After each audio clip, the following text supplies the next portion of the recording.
Now let's meet a past president of the National Train Collectors Association. He believes not only in display, but in operating those items as well.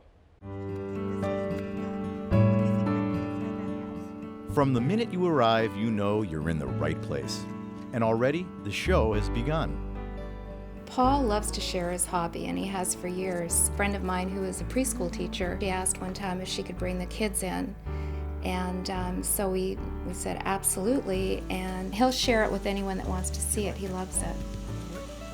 As Paul Wassermann shows the children how to run his trains, perhaps what he is really doing is reliving a childhood experience that he just feels the need to share. My first train set was a Christmas gift from my grandmother. It was given to me in 1948, and it was one of the most memorable Christmases I ever had. Paul shares this with novices and experts alike. He's been active in model railroading clubs for decades. He was collecting when I met him, so this is definitely part of the package. I knew he was a collector. I was fortunate to serve as the National Train Collectors Association president in 2004. Part of that celebration, being a golden anniversary, was the production of gold-plated train items. And I'm very fortunate to have the Union Pacific gold-plated Big Boy. He's seen a lot of collections and layouts, so when the time came for him to build his own train room, he built a space that is the envy of many a train collector. Well, I really enjoy the layout of the train room. By that I mean it's an elevated view above the layout below, so that when one enters the room, you're looking down on the train display itself. So it's an unusual perspective and gives rather a dramatic impression of the train room. I've made the layout itself multi-leveled, and I have the trains running in continuous loops without any switches or other devices to cause a derailment. So it's a very simple layout display, but allows multiple trains, multiple gauges to be run at the same time. For many toy train collectors, looks are everything. Not for Paul. I much prefer my trains to be all in original condition. I feel that if there's a history associated with these trains, and if you strip them down, repaint them like new, something immeasurable is lost. Now, that's not to say that there aren't circumstances where trains are damaged to the point where they really should be restored, but I infinitely prefer them to be in original condition. I'm not one of those collectors who gets a nice train, puts it on the shelf, and then never tries to run it again. I really enjoy tinkering with the trains.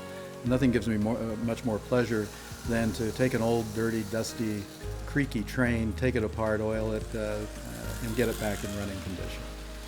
With a collection this large, how does he decide what runs and what doesn't? That is completely a whim of the moment. One thing that I did for some visitors once was to run nothing but blue trains. Other times I may just enjoy running passenger trains or freight trains.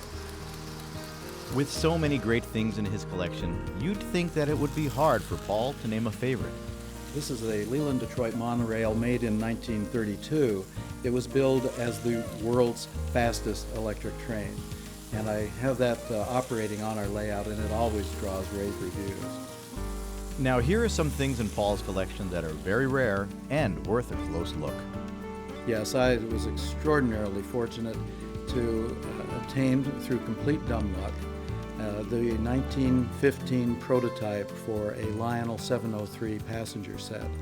This is the first year of O-gauge production by Lionel, so the set represents the very first Lionel O-gauge train.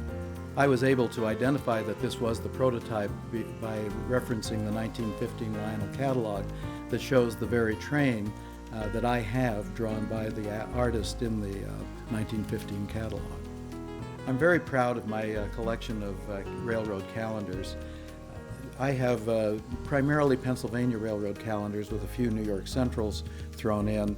The Pennsylvania Railroad calendars represent a complete collection. That is, I have a essentially mint copy of each year that the calendars were offered.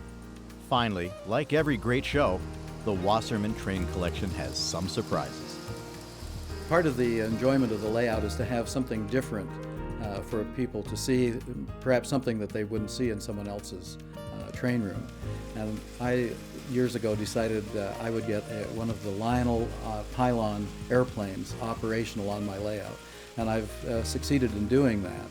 The rarest part about the setup is not the plane or the pylon itself, but the airport mat that the plane rests on. So that makes 9 trains and 1 airplane that can all run at the same time. Definitely makes for a 4-star performance.